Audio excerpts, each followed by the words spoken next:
Have you ever noticed how some people just control a room without saying a single word? It's almost like a superpower. Picture a super tense room. They don't shout, they don't beg for attention, they literally just withdraw. And boom, the whole energy completely shifts. People start questioning themselves. They start chasing that person's approval. They just feel uncertain. Now, I want you to imagine if you did the exact same thing. What if you chose silence instead of your usual automatic reaction? When you stop being so instantly available, both emotionally and physically, the world around you kind of goes into a mini crisis. Why? Because, well, people are just so used to controlling you through your reactions. But we're taught the exact opposite, aren't we? I mean, since childhood, we're basically conditioned to always be on, to reply to texts immediately, to please everyone, and to just say yes, even when every fiber of our being is screaming no. We've kind of been tricked into equating our worth as humans with our constant accessibility. But here is the harsh truth we really need to unpack today. Excessive availability, it is not a virtue. It is a prison. And honestly, as long as you believe you have to be accessible 24/7, you're going to be manipulated, drained, and basically forgotten the second you're no longer useful to someone else. Welcome back to The Explainer. Today, we're taking a seriously fascinating journey through the ideas of the legendary psychologist Carl Jung to figure out the hidden, almost magical power of stepping back. Okay, let's dive into this and explore how choosing yourself over constant availability can literally transform your whole life.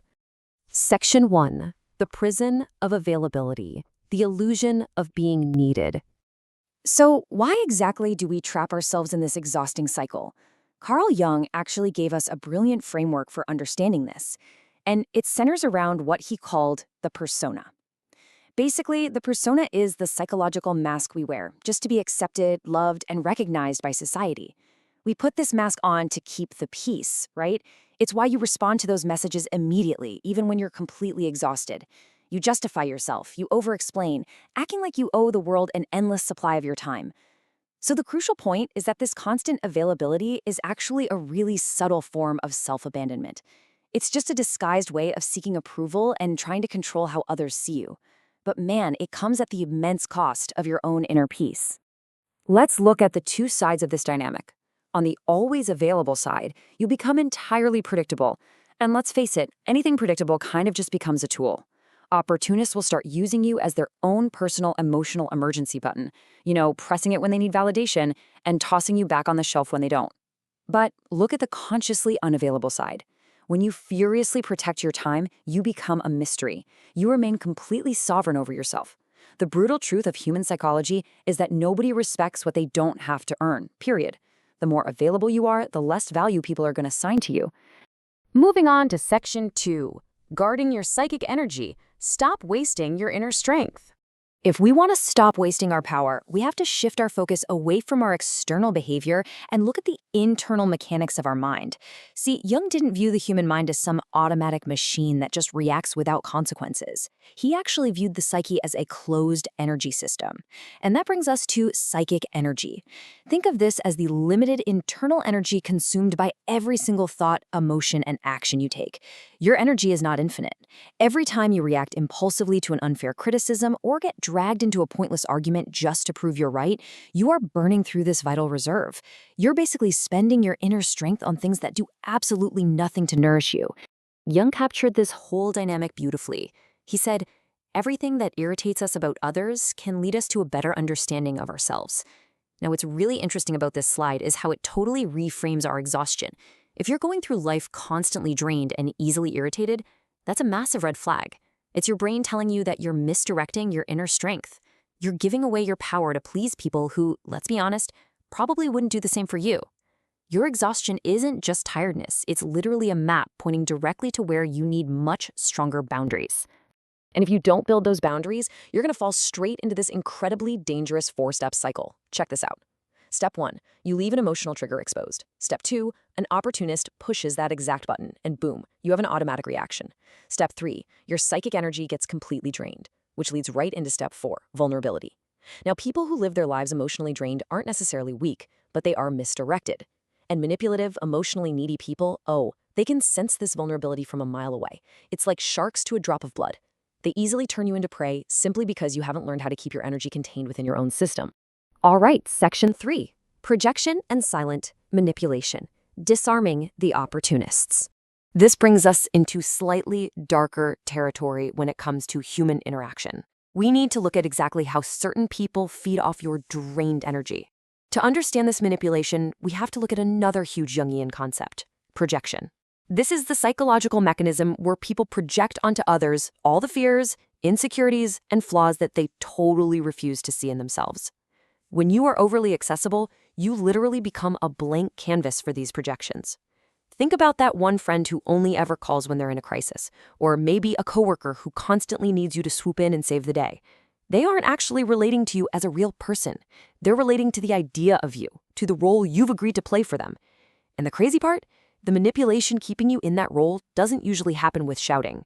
It happens through the heavy, silent weight of guilt. So what actually happens when you just stop playing the game? Jung had a great thought on this. He stated, "We do not become enlightened by imagining figures of light, but by making the darkness conscious." When you withdraw, when you finally stop reacting, you stop being that convenient mirror for their projections. And then, the manipulator's mask falls. Because you're no longer participating, they are forced to confront their own internal noise, their own emptiness, their own darkness. And honestly, that is exactly why they might suddenly accuse you of acting weird or being selfish. It's just because your unavailability is a direct threat to their comfort zone. Let's get to section 4, the power of silence, reclaiming your narrative control. Okay, so how do we actually implement this defense in the real world? Because understanding it intellectually is great, but true transformation requires real action and emotional discipline. So here are some practical steps for practicing conscious unavailability.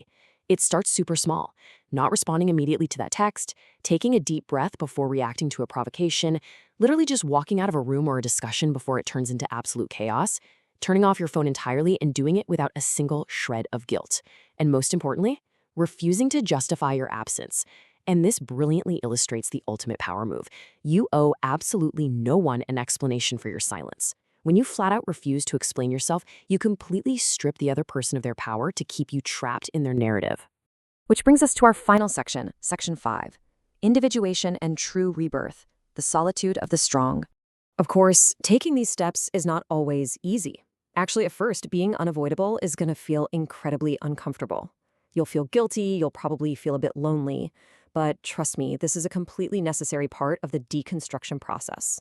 Let's move to and see how this builds toward Jung's ultimate psychological goal, individuation. This is the process of becoming whole, authentic, and complete by intentionally distancing yourself from the collective crowd. It requires what Jung called a sacred isolation. It's basically a period of inner retreat, where you just stop listening to the noisy demands of the world and you start reconstructing your identity solely from your own center. You stop being a reactor and you finally step up to become the creator of your own reality. Which leaves us with one final, absolutely critical question. Are you willing to pay the price of being you? Look, true inner freedom requires you to abandon this exhausting illusion that you need to be needed by everyone. Will you be misunderstood? Yeah, probably. You might even be rejected by the people who only ever valued you for your utility. But the reward? The reward is a life where your vital energy is actually yours to command. You become valuable, you become rare, and you get deeply connected to your true self. The price of being you is your constant availability. So the question is, are you finally ready to make that trade? Thanks so much for joining me on this explainer, and I'll see you next time.